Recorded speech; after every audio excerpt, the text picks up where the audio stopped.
चलिए अब देखते हैं कि इस क्वेश्चन को कैसे सॉल्व करेंगे। क्वेश्चन क्या दिया है, the position x of a particle varies with time t as x is equals to 6 plus 12t minus 2t square where x is in meter and t is in seconds। तो एक particle की जो position है time के हिसाब से इस equation के अकॉर्डिंग बदलेगी, जहां पर x मीटर में है और t सेकंड्स में है। अब देखो बेटा यहां क्या पूछा है, the distance travelled by the particle in the first 5 seconds.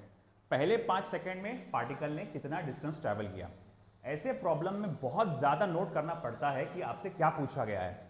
Generally इस तरह से दिए गए क्वेश्चंस में 3 चीजें पूछता है, एक होता है डिस्टेंस ट्रेवल्ड, एक होता है डिस्प्लेसमेंट और एक होता है फाइनल पोजीशन ऑफ पार्टिकल। तो आप बेटा बड़े गौर से देखो कि क्या पूछा गया है। यहां क्या पूछा गया है, डिस्टेंस। ठीक है, अब जब हम डिस्टेंस ट्रेवल पूछा गया है तो हमें पूरा ये देखना पड़ेगा कि पार्टिकल कहां तक गया, पूरा रास्ता उसका कहां से कहां तक चल के आया। अब अगर मैं इस इक्वेशन को देखूंगा तो इस इक्वेशन में 6 plus 12t minus 2t square। अब हाईएस्ट पावर टर्म देखो क्या है, ट्वाइस टी स्क्वायर, और वो जो हाईएस्ट पावर टर्म है वो क्या है बेटा, निगेटिव है। अब क्योंकि हाईएस्ट पावर टर्म निगेटिव है तो ये बात तय है कि पार्टिकल एक जगह से चालू करा, वो थोड़ा सा आगे गया, फिर घूमकर वापस आया। अगर हायर पावर टर्म निगेटिव है तो पक्के तौर पे पार्टिकल कहीं ना कहीं घूम के वापस आया है। तो ऐसे प्रॉब्लम्स को कैसे सॉल्व करते हैं, हमको 3 पोजीशंस निकालना पड़ती है, इनिशियल पोजीशन, टर्निंग पोजीशन और फाइनल पोजीशन। चलो देखते हैं तीनों के तीनों पोजीशन पहले कैसे निकाला जाएगा। तो देखो बेटा, फॉर इनिशियल पोजीशन कैलकुलेट करने के लिए मैं t की वैल्यू 0 डालूंगा। तो x1 इक्वल्स टू, जैसे ही मैं t की वैल्यू यहां 0 डालता हूं तो ये भी टर्म 0 हो जाएगा, ये भी टर्म 0 हो जाएगा, सिर्फ और सिर्फ ये बच जाएगा, दैट विल बी 6 मीटर्स। ठीक है, फॉर फाइनल पोजीशन हम ये देखना चाहते हैं कि फाइनल पोजीशन क्या होगा। तो उसके लिए जो t का वैल्यू दिया है, हमें जो टाइम दिया है, जैसे कि फर्स्ट 5 सेकेंड्स, मैं वो डालूंगा। तो t इक्वल्स टू 5 सेकेंड्स। चलिए डालते हैं यहां पर।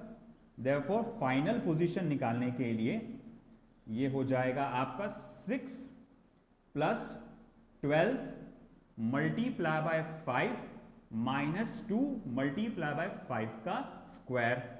देयरफॉर 6 plus 12 5 का कितना होता है बेटा, 60, minus 2 multiply by 25, that is equal to 6 plus 60 minus 50, जो कि हो जाएगा 60 माइनस 50 कितना होता है, 10, और 10 प्लस 6 कितना होता है, 16 मीटर्स। तो हमें यह पता चला कि पार्टिकल अपनी जर्नी 6 मीटर से स्टार्ट करता है और खत्म करता है 16 मीटर पे। मगर हमें यह निकालना है कि डिस्टेंस कवर्ड क्या है। तो उसके लिए हमें यह भी देखना पड़ेगा कि पार्टिकल ने कहां टर्न मारा। तो बोले टर्न कहां मारा, तो टर्निंग पोजीशन निकालने के लिए फॉर टर्निंग पोजीशन आप क्या करेंगे बेटा, ये जो x दिया गया है उसका डेरिवेटिव लेंगे। तो dx upon dt is equals to, ये तो 0 हो जाएगा, प्लस 12 माइनस 4t, है ना, 6 का डेरिवेटिव 0, 12t का डेरिवेटिव 12 और माइनस 2t स्क्वायर का डेरिवेटिव माइनस 4t। और इस डेरिवेटिव को आपको 0 से इक्वेट करना पड़ेगा। फिर 12 minus 4t equals to 0, therefore 4t is equals to 12, therefore t equals to 3 seconds। तो हमें यह पता चला कि पार्टिकल ने time t equals to 3 seconds पे टर्न मारा है। अभी तो फिलहाल यह पता चला है कि कब टर्न मारा है, हमें यह नहीं पता चला कहां से टर्न मारा है। तो वो कैसे कैलकुलेट करेंगे, देखो फॉर टर्निंग पोजीशन निकालने के लिए मुझे क्या करना पड़ेगा, इस इक्वेशन में टाइम की ये वाली वैल्यू डालना पड़ेगा। तो आप जब ये वैल्यू डालेंगे तो 6 plus 12 multiply by 3 minus 2 multiply bye 3 का स्क्वायर।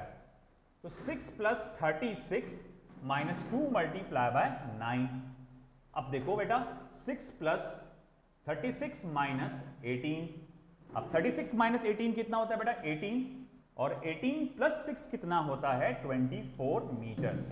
तो हमें यह पता चलता है कि पार्टिकल 24 मीटर से टर्न मारता है। तो इसको थोड़ा सा ग्राफिकली समझते हैं हुआ क्या यहां पर।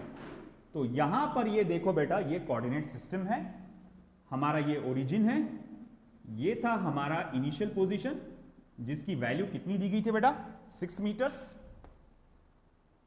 फिर उसके बाद हमारा पार्टिकल आगे गया और जहां पर वैल्यू 24 मीटर्स आ रहा था वहां से पार्टिकल टर्न मारता है।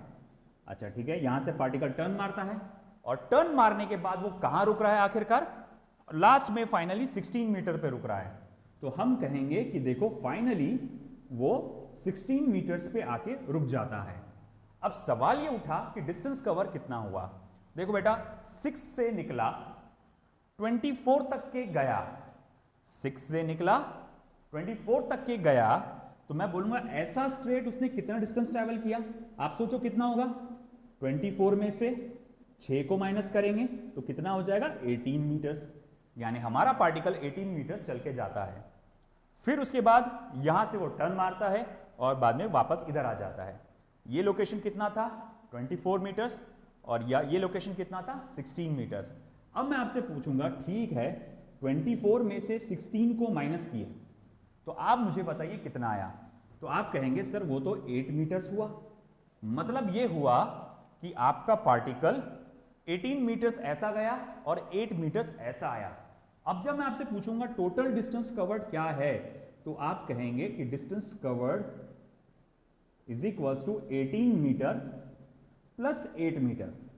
अब जरा बताएंगे आप कुल मिला के क्या होगा, दैट विल बी 26 मीटर। तो ये रहा हमारा distance covered, that is 26 metre.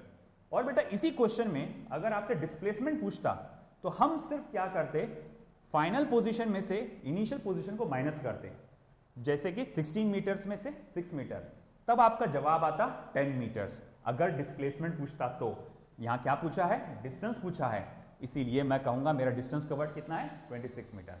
तो बेटा देखिए ये था इस क्वेश्चन का सॉल्यूशन। आई होप आपको समझ में आया होगा, आप नोट कर लीजिए अच्छे से, बाकी और क्वेश्चन हम बाद में देखेंगे।